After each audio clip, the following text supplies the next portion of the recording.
Class 12 के home science के एक और अत्यंत ही महत्वपूर्ण क्लास में आप सभी का स्वागत है। ये इंटरमीडिएट सेंटअप एग्ज़ाम का प्रश्न न कि इस साल के लिए बल्कि सेंटअप परीक्षा के साथ साथ आपके आने वाले बोर्ड परीक्षा के लिए भी अत्यंत ही महत्वपूर्ण मॉडल पेपर और गेस पेपर के रूप में सामने आने वाला है। तो इस सेंटअप परीक्षा के प्रश्न पत्र के ऑब्जेक्टिव प्रश्न जो आप देख रहे हैं इसकी चर्चा हम लोग पीछे कर चुके हैं। तो यदि आप वो क्लास नहीं देखे होंगे तो इस चैनल को सब्सक्राइब कर देख सकते हैं। क्लास वो अवेलेबल है। इसका ऑब्जेक्टिव प्रश्न का क्या सही उत्तर होगा इस पे हम लोग चर्चा पीछे किए थे। वहाँ पे आप लोग का डिमांड आ रहा था कि इसका सब्जेक्टिव प्रश्न अर्थात कि short answer type long answer type प्रश्न की भी चर्चा कर दीजिए। तो आज की इस क्लास में हम लोग इसके सब्जेक्टिव प्रश्नों की चर्चा करेंगे। सब्जेक्टिव प्रश्न की चर्चा हम इसलिए कर रहे हैं, प्रश्न पत्र है आपके सेंटअप परीक्षा के साथ साथ यहाँ से बहुत सारे प्रश्न आपके आने वाले बोर्ड परीक्षा में भी देखने को मिल जाएंगे, तो उसके लिए भी ये महत्वपूर्ण है। तो ऑब्जेक्टिव प्रश्न में तो कोई समस्या नहीं होता है क्योंकि वहाँ पे सिर्फ आपको OMR शीट कलर करना पड़ता है सही ऑप्शन के साथ, तो वो हम लोग समझ चुके हैं। लेकिन सबसे ज़्यादा चुनौती भरा जो इसका पार्ट है वो सेक्शन बी ही होता है, सब्जेक्टिव प्रश्न, क्योंकि यहाँ पे आपको उत्तर लिखना होता है और यहाँ पे आपको इस प्रकार से उत्तर लिखना है इन सभी प्रश्नों को कि 40 से 50 शब्द की शब्द सीमा भी क्रॉस न हो और आपको 2 में 2 अंक भी मिल जाए। तो ये भी आपको सीखना है, न कि इसका उत्तर देखना है आपको, बल्कि ये भी सीखना है कि कैसे अच्छा उत्तर लिखते हैं कि हमको इसी शब्द सीमा के बीच में दिए गए प्रश्न का उत्तर हो और हमको पूरा का पूरा अंक मिले। तो एक एक प्रश्न को लेकर हम समझेंगे। देखिए क्या कह रहा है कि प्रश्न संख्या 1 से 18 तक लघु उत्तरीय अर्थात कि शॉर्ट आंसर टाइप क्वेश्चन है कि 10 प्रश्नों का उत्तर दे, प्रत्येक के लिए 2 अंक निर्धारित है, प्रत्येक उत्तर प्रत्येक लगभग 40 से 50 शब्दों में दे। अर्थात कि 18 तक जो प्रश्न दिया गया उसमें से आपको कोई 10 आपके इच्छा से बना सकते हैं।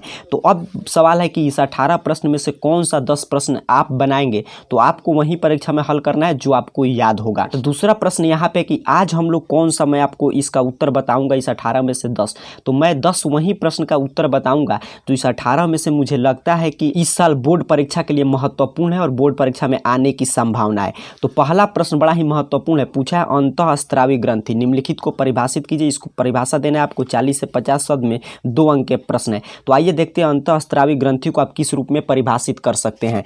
तो यहाँ पे ध्यान से समझिएगा, हार्मोन का स्राव शरीर के कुछ विशेष प्रकार की ग्रंथियों द्वारा होता है जिन्हें अंतःस्रावी ग्रंथि कहते हैं। अर्थात कि अंतःस्रावी ग्रंथि से आपको यही समझना है कि हमें शरीर में पाए जाने वाली वैसी ग्रंथियां जिनसे कि हार्मोन का स्राव अर्थात कि जिनसे हार्मोन निकलते हैं उन्हें हम अंतःस्रावी ग्रंथि कहते हैं। अंतःस्रावी ग्रंथियों को नलिका विहीन ग्रंथि के नाम से भी जाना जाता है क्योंकि इनमें स्राव के लिए नलिकाएं नहीं होती, अर्थात कि इस अंतःस्रावी ग्रंथि में नलिका नहीं होती है, इसलिए हम नलिका विहीन ग्रंथि भी कहते हैं। इतना आपको लिख देना। इसके आगे यदि आपको मालूम हो तो लिख सकते हैं, नहीं मालूम हो तो इतना ही आंसर इसका पर्याप्त है।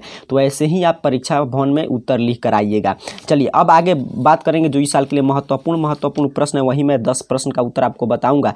तो ये भी प्रश्न इस साल आने वाले परीक्षा के लिए महत्वपूर्ण है, खाद्य स्वच्छता। तो आइए देखते हैं खाद्य स्वच्छता का आप उत्तर कैसे लिखेगा। यहाँ पे ध्यान से समझिएगा, कह रहा है भोजन को पकाने, परोसते एवं संग्रहित करते समय स्वच्छता के कुछ नियमों का पालन करना अत्यंत आवश्यक होता है।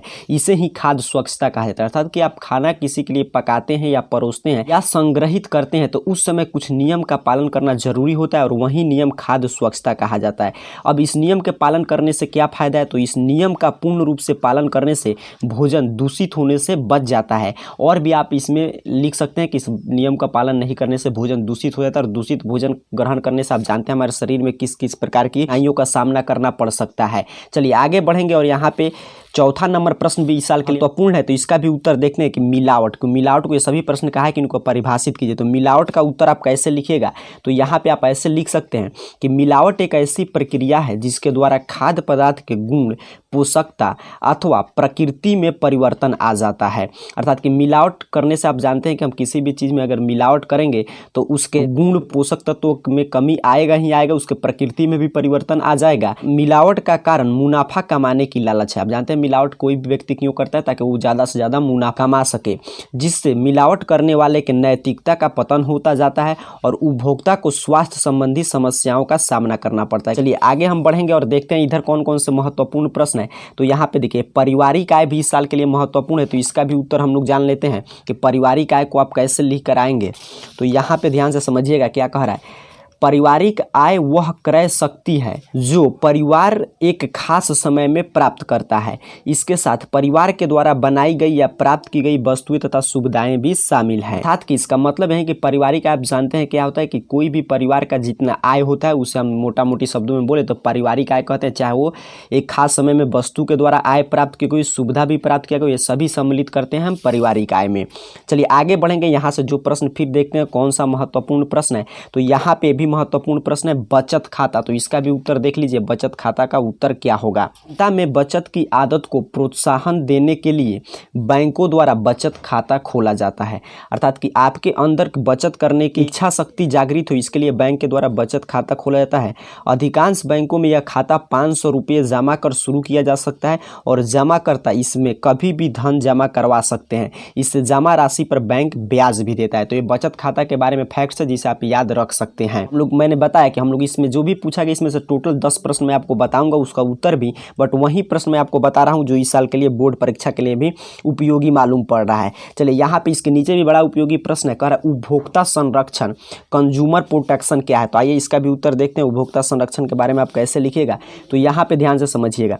कह रहा है उपभोक्ता संरक्षण एक प्रकार की सरकारी नियंत्रण है जो उपभोक्ता के हितों की रक्षा करता है। उपभोक्ता के हितों के संरक्षण के लिए कुछ उपभोक्ता संरक्षण से संबंधित नियम भी बनाए गए हैं जिनसे ग्राहक की अखोरी, कालाबाजारी, मिलावट, कम नाप तौल इत्यादि से रक्षा किया जाता है। इसको बस आपको समझ कर रखना है कि उपभोक्ता संरक्षण क्या है। तो एक सरकारी नियंत्रण है, सरकार उपभोक्ता के हित का ध्यान रखने के लिए कुछ नियम भी बनाया है, जिससे कि आप जानते हैं आजकल बाजार में जमाखोरी हो जाता है, कालाबाजारी की समस्या, कम नाप तौल, किसी चीज़ को आपको गारंटी मिलता है और गारंटी के समय आप जाते हैं तो वो भी नहीं बदला जाता है। सभी समस्याएं उत्पन्न होने पे आप अपने उपभोक्ता संरक्षण संबंधी कानून का सहारा लेकर और अपने हित का संरक्षण कर सकते हैं। चलिए आगे बढ़ेंगे और देखते हैं यहाँ पे। तो इसके नीचे फिर ये भी इस साल के लिए महत्वपूर्ण प्रश्न है कठोर जल। तो आइए देखते हैं कठोर जल का उत्तर कैसे आप देंगे, क्योंकि आपको शब्द सीमा का भी ध्यान रखना है और ऐसे उत्तर लिखना है। महत्वपूर्ण बात कि आपको 2 में 2 नंबर भी मिल जाए।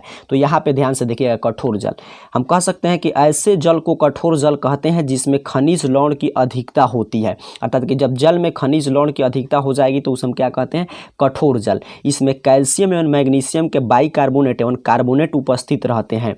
इसकी सरल पहचान है कि यह साबुन के साथ झाग उत्पन्न नहीं करता है। अर्थात कि कठोर जल को हम कैसे पहचानेंगे, तो जो जल साबुन के साथ झाग उत्पन्न नहीं करेगा उसे हम कह देंगे कि एक कठोर जल है। चलिए आगे बढ़ते हैं। ये सभी प्रश्न आप कोई भी प्रश्न लिख सकते हैं इसमें से, बट हम लोग वही 10 प्रश्न की चर्चा कर रहे हैं जो कि इस साल के लिए परीक्षा के लिए महत्वपूर्ण है। चलिए यहाँ पे देखिए 12 नंबर प्रश्न इस साल परीक्षा के लिए बड़ा महत्वपूर्ण है। भारतीय मानक संस्था अर्थात कि ISI। तो ये इसका उत्तर आप कैसे लिखेगा इसको भी देखते हैं। यहाँ पे ध्यान से समझिएगा। भारत मानक संस्था, तो भारतीय मानक संस्था की स्थापना 1947 में हुई। यहाँ पे एक बात और आप समझ लीजिए कि भारतीय मानक ब्यूरो भी पूछे तो वही बात है, इसका पुराना नाम मानक संस्था, इसमें मानक ब्यूरो के नाम से इसे जानते हैं। तो इसकी स्थापना हमारे आज़ादी वर्ष 1947 में हुआ था। यह राष्ट्रीय स्तर का संगठन है। इसका कार्य विभिन्न खाद्य पदार्थों के किस्म को उत्तम बनाए रखना है। इसके द्वारा विभिन्न पदार्थों को उनके गुणवत्ता सुरक्षा के आधार पर ISI चिन्ह प्रदान किया जाता है। भारत मानक संस्था अर्थात ISI चिन्ह देता है कि कौन सा पदार्थ का गुणवत्ता कैसा है और उपभोक्ता के लिए कितना जरूरी है, कितना दिन वो सुरक्षित रह सकता है। इसके आधार पर भारतीय मानक संस्था जो है ISI चिन्ह खाद्य पदार्थों पर देता है। इससे यहाँ पे ऑब्जेक्टिव प्रश्न भी आया था इस साल, आप हम लोग जब चर्चा कर रहे थे तो वहाँ पे भी आप समझे थे इसको। चलिए आगे बढ़ेंगे। यहाँ पे देखते हैं जो जरूरी है इस साल के लिए वही प्रश्न की हम लोग बात करेंगे। तो यहाँ पे वस्त्र की गुणवत्ता, क्वालिटी ऑफ क्लॉथिंग, ये भी प्रश्न हर साल के लिए महत्वपूर्ण होता है। तो आइए इसका भी उत्तर देखते हैं। वस्त्र की गुणवत्ता से तात्पर्य वस्त्र के अच्छे किस्म, रंग, नमूने, बनावट से है। वस्त्र की गुणवत्ता निम्नलिखित कारकों पर निर्भर करती है कि कपड़े का किस्म कैसा है, रंग कैसा है, कपड़े का नमूना कैसा है, कपड़े की कटाई कैसे हुई है, सिलाई कैसे हुई इत्यादि, और भी कुछ आप इसमें जोड़कर लिख सकते हैं जो आपको मालूम हो। तो यही है वस्त्र की गुणवत्ता। चलिए आगे बढ़ेंगे, आगे देखते हैं और कौन से महत्वपूर्ण प्रश्न है। तो यहाँ पे एक प्रश्न हर साल के लिए महत्वपूर्ण होता है, प्राणिज धब्बा। तो प्राणिज धब्बा देखिए इसको आप किस रूप में लिखेंगे, तो प्राणिज धब्बा जो किसी प्राणी या प्राणी के उत्पाद से कपड़े पे धब्बा लगता है उसे ही बोलते हैं प्राणिज धब्बा। फिर भी आइए यहाँ पे उत्तर देख लेते हैं हम लोग कि आप कैसे लिखिएगा परीक्षा में। तो आप ऐसे लिख सकते हैं, वैसे धब्बे जिनमें प्राणी का प्रत्यक्ष या अप्रत्यक्ष रूप से योगदान होता है प्राणिज धब्बे कहलाते हैं। जैसे खून, दूध, मांस, अंडा आदि का धब्बा कौन धब्बा है, प्राणिज धब्बा है। तो ये भी आप याद रखिएगा, ऑब्जेक्टिव में भी पूछा जा सकता है कि कौन निम्न में से प्राणिज धब्बा है। तो इसमें से कोई ऑप्शन दिखाई देगा तो वहाँ पे आप टिक कर सकते हैं। ये धब्बे प्रोटीन के होते हैं, ठंडे पानी या साबुन से इन्हें धोना चाहिए। और प्राणी इस धब्बे को किस पानी से धोना चाहिए? ठंडे पानी या साबुन से। और क्योंकि गर्म पानी से ये और पक्के हो जाते हैं, क्योंकि प्रोटीन के धब्बा है। चलिए अब यहाँ पे आप हम लोग देखिए 10 प्रश्नों की चर्चा कर चुके हैं। यहाँ से फिर से मैं आपको दिखा दे रहा हूँ। आपको 10 ही प्रश्न का यहाँ पे लिखा था उत्तर देना है, तो ऐसे आप उत्तर लिख के आते हैं तो आपको 20 में 20 अंक जरूर मिल जाएगा। चलिए आगे बढ़ेंगे। अब बात करते हैं आपके लॉन्ग आंसर टाइप अर्थात कि दीर्घ उत्तरीय प्रश्न की। तो यदि अभी तक आप क्लास को लाइक नहीं किए तो क्लास आप ही के डिमांड पे चल रहा है, क्लास को लाइक जरूर कर दीजिएगा। चलिए यहाँ पे देखिए क्या इंस्ट्रक्शन दिया है कि प्रश्न संख्या 19 से 24 दीर्घ उत्तरीय प्रश्न है। इस कोटि के प्रत्येक प्रश्न के लिए 5 अंक निर्धारित है कि 3 प्रश्नों का उत्तर दें। अपने प्रश्न के उत्तर लगभग 80 से 100 शब्दों में दें, अर्थात कि 80 से 100 शब्द के बीच में आपको अपना उत्तर लिखना है। और कोई भी 3 जो आपको इच्छा करे वो आप उत्तर दे सकते हैं। और प्रत्येक प्रश्न के लिए आपको 5 अंक दिए जाएंगे और टोटल 15 नंबर मिलेगा। अब सवाल है आप कौन सा उत्तर लिखिएगा, तो मैं वही कहूँगा जो आपको याद होगा वो आप लिख सकते हैं। मैं आपको कौन सा उत्तर बतलाऊंगा, तो जो उत्तर इस साल के लिए बोर्ड परीक्षा के लिए महत्वपूर्ण है वहीं हम लोग प्रश्न की चर्चा करेंगे। तो यहाँ पे देखिए ये प्रश्न हर साल के लिए महत्वपूर्ण रहता है कि आहार नियोजन से क्या लाभ है। तो आइए देखते हैं इसका उत्तर आप कैसे लिखेंगे। तो यहाँ पे ध्यान से समझिएगा, आप ऐसे लिख सकते हैं कि भोजन को प्रतिदिन सुचारू रूप से पौष्टिक के सिद्धांतों को देखते हुए प्रस्तुत करने को ही आहार आयोजन कहते हैं।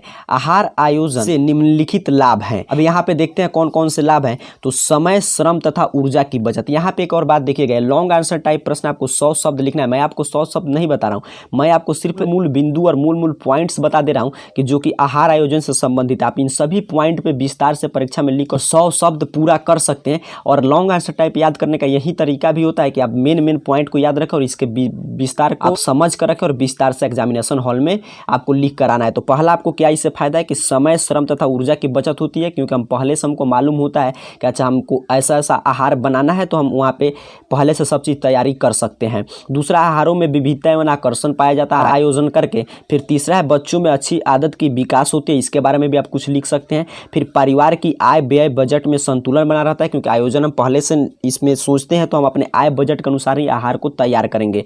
पांचवा है कि संतुलित एवं पौष्टिक भोजन की प्राप्ति इससे होती है।